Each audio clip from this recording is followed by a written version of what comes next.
अक्लमंद बहू। श्रुति का व्यवहार अपनी सास के प्रति बिल्कुल अच्छा नहीं था। वो अपनी सास को सिर्फ घर पे बोझ ही समझती थी। इतना राशन लाना पड़ा इस महीने, पैसे आते हैं हाथ में और चले जाते हैं, और ऐसे में आपकी माँ के खर्चे अलग। ऐसा कितना खर्चा करवा देती है माँ, हैं? और वैसे भी तुम तो कमा नहीं रही हो ना। आखिर तुमने बोल ही दिया ना कि मैं पैसे नहीं कमा रही हूँ। दिखा ही दी मुझे मेरी औकात, जताई ही दिया ना कि मैं किसी काम में नहीं आती हूँ। अरे तुम गलत समझ रही हो। मेरा कहने का मतलब था कि तुम हर बात का इल्जाम माँ पर मत लगाया करो ना। तभी बगल के कमरे से माँ आ जाती है। अरे बेटा, इतना तेज बोल के मत लड़ो, बाहर वाले सुन लेंगे। माँ जी, सुनने दीजिए उनको भी। उन्हें भी तो पता चले कि आपकी वजह से घर में पति पत्नियों के बीच में कैसी लड़ाइयाँ होती हैं। अरे बहू, मेरी वजह से? मैंने तो तुम दोनों को कभी ये नहीं दिखाया कि मेरे लिए लड़ो। माँ आप जाइए यहाँ से, मैं बात कर रहा हूँ ना। लेकिन बात तो मेरी हो रही है ना, तो मुझे तो बोलना ही पड़ेगा। बताओ बहू, क्या दिक्कत है तुम्हें मुझसे? अरे घर छोटा है, जगह कम है, यश की तनख्वाह भी तो लाखों में नहीं है। अब आपका एक्स्ट्रा खर्चा उठाना मुश्किल हो रहा है माँ जी। आप यश के छोटे भाई के यहाँ चले जाइए ना कुछ महीने। एक्स्ट्रा खर्चा? अरे माँ है मेरी, हमने किसी को पनाह थोड़ी ना दी है। एक्स्ट्रा खर्चा क्या होता है? जब हमको चाइनीज खाना होता है तो माँ के लिए भी सूप मंगवाना पड़ता है, ये एक्स्ट्रा खर्चा है।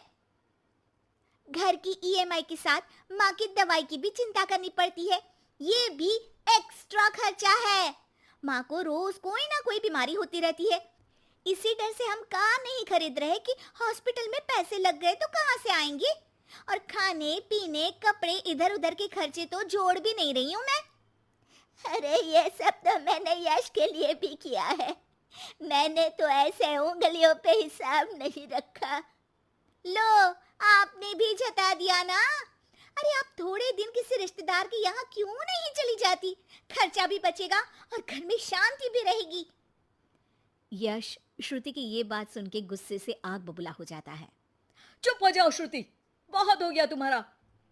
मेरी माँ है वो, और उनका अधिकार इस घर पे हम दोनों से भी ज्यादा है। और खर्चे बचाने की इतनी ही पड़ी है तो तुम खुद क्यों नहीं चली जाती अपने मायके? घर में शांति तो तुम्हारे जाने से भी हो सकती है। श्रुति ने ये नहीं सोचा था कि यश कभी उससे इतनी तेज आवाज में इस तरह से बात करेगा। अपनी सास के सामने यश ने उससे इतनी बेरुखी से बर्ताव किया कि श्रुति ने सोच लिया कि वो अब अपने मायके चली ही जाएगी। अगले दिन जब यश ऑफिस गया हुआ था, उस वक्त श्रुति वहां से मायके चली गई। माँ, कैसी हो? अरे बहू के राज में जी रही हूँ बेटा, अच्छी ही हूँ। तू बता, अचानक कैसे आ गई? अरे सास से खिटपिट हो गई। मैं थोड़ी देर वहां नहीं रहूंगी घर में तो अकल ठिकाने पे आ जाएगी उनकी। हाँ हाँ, जितना रुकना है रुको, आप ही का तो घर है। अरे भाभी कैसी हो? दिखी ही नहीं तब से। आपकी माँ के लिए दवाई खरीदनी थी तो लेने गई थी। माँ, तबीयत ठीक नहीं है क्या? अरे बेटा, बुढ़ापा है, बीमारी तो आनी ही है। अरे पर आप तो एकदम तंदुरुस्त रहती थी, आपको कैसे कुछ हो सकता है? आप खुश तो हो ना माँ? ये क्या बात हुई? खुशी तो रखते हैं, कोई रुलाते थोड़ी ना है आपकी माँ को। हाँ बेटा, खुश ही हूँ। माँ ये कहते हुए जरा भी खुश नहीं थी। थोड़े दिन श्रुति वहां रुकती है।